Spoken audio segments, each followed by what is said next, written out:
చేస్తా ఉన్నాం. ప్రధాన ప్రతిపక్షంగా మా పాత్రను మీరు గమనించారు. ప్రధాన ప్రతిపక్షంగా మేము గెలవాలని కోరుకున్నాం, సహజంగా గెలుస్తామని ఆశించినాం. బట్ ఎలాంటి నిరాశ లేదు. మా పని మేము చేసుకుంటూ పోతూనే ఉంటాం.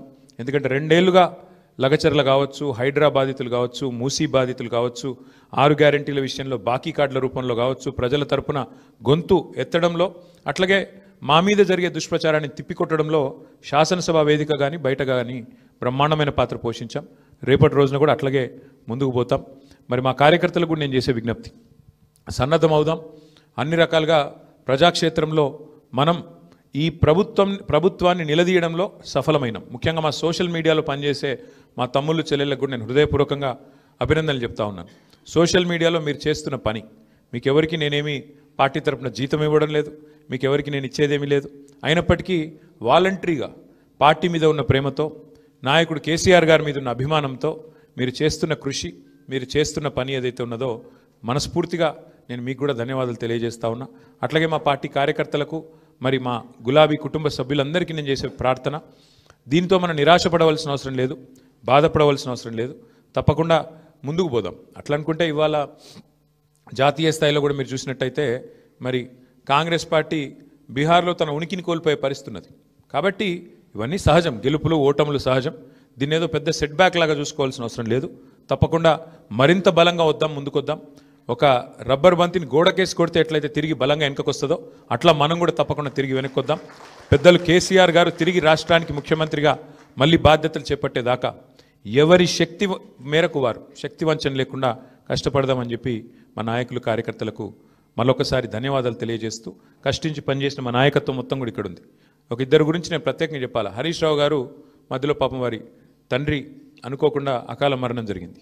అయినప్పటికీ ఆయన ఇవాళ కూడా పూజలో ఉన్నారు. ఈ నిమిషానికి కూడా పాపం వారి తండ్రి గారికి సంబంధించిన స్వర్గపాత్రకు సంబంధించిన పూజలో ఉన్నారు.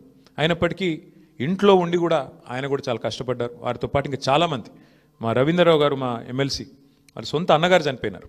అన్నగారు చనిపోతే కూడా ఉదయం పోయి సాయంత్రం వచ్చినారు. అంటే అంత కమిట్మెంట్తో మా నాయకత్వం పనిచేసింది.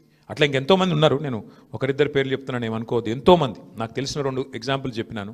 ఇంకెంతోమంది తమ తమ కుటుంబాలను వదిలేసి దీపావళి కూడా పోకుండా, మా నాయకులు హైదరాబాద్లోనే ఇక్కడే ఉండి దీపావళి పండుగ కూడా పోకుండా, కుటుంబంతో ఉండకుండా జూబ్లీహిల్స్ నియోజకవర్గంలోనే మకాం వేసి పనిచేసినారు. వాళ్ళందరికీ కూడా నేను శిరస్సు వంచి ధన్యవాదాలు తెలియజేస్తా ఉన్నా. సరే, దీన్ని ఒక చిన్న సెట్ బ్యాక్గా చూస్తాం తప్ప ఇంకోటి కానీ కాదని మళ్ళొకసారి తెలియజేస్తూ, పత్రికా మిత్రులు కూడా అందరు సహకరించారు, మా ఇంటర్వ్యూలు తీసుకున్నారు, ప్రజల వాణిని కూడా వినిపించారు. మీకు కూడా ప్రత్యేకంగా మీడియా కూడా ధన్యవాదాలు తెలియజేస్తూ మీ అందరికీ నమస్కారం. Thank you. ఏమైనా అడగదలుచుకుంటే అడగచ్చు, లేదంటే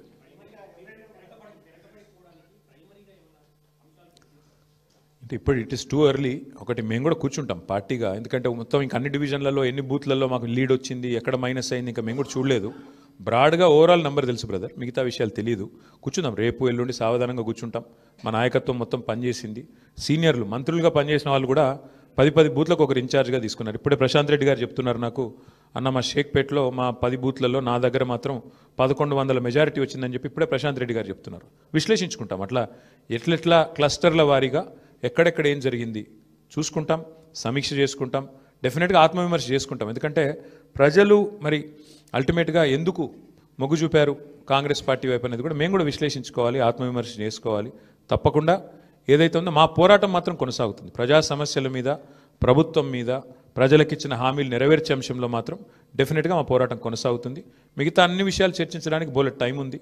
తప్పకుండా అన్ని కూడా ఆలోచించి నిర్ణయం తీసుకుంటాం. ఇక అది హైదరాబాద్లో మొదటి నుంచి ఉంది బ్రదర్ అది. కాకపోతే ఒక్కటి మాత్రం మా వాళ్ళు నాయకులందరూ చెప్తుంది ఏంటంటే, దాదాపుగా మనం ఇప్పుడు 48.4% మీద ఓటింగ్ అయిందని చెప్తున్నారు. కానీ వాస్తవంగా చూస్తే 70% ఓటింగ్గా చూసుకోవాలి. ఎందుకంటే అంటే చాలా ఓట్లు షిఫ్ట్ అయిన ఓట్లు ఉన్నాయి.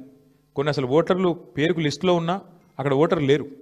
కాబట్టి ఒక రకంగా చెప్పాలంటే 65-70% ఓటింగ్ అయినట్టు అనుకోవాలి మనం. కాబట్టి ఓటింగ్ నార్మల్ కంటే పెరిగింది, కానీ ఇంకా పెరిగింటే బాగుండేది అనే భావన ఉంది. ముఖ్యంగా కాలనీల్లో కొంత పెరిగింటే బాగుండేది, జరగలేదు. దానికి కారణాలు పలు రకాలుగా ఉన్నాయి. బట్ చూడాలి, భవిష్యత్తులో అన్న మారుతుందేమో చూడాలి.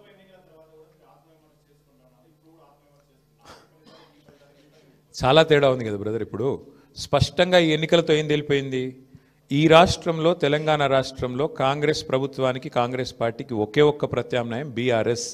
అని ప్రజలు తేల్చి నిర్ద్వందంగా తీర్పిచ్చారు. దాదాపు నాకున్న అవగాహన మేరకు మాకు 38-39%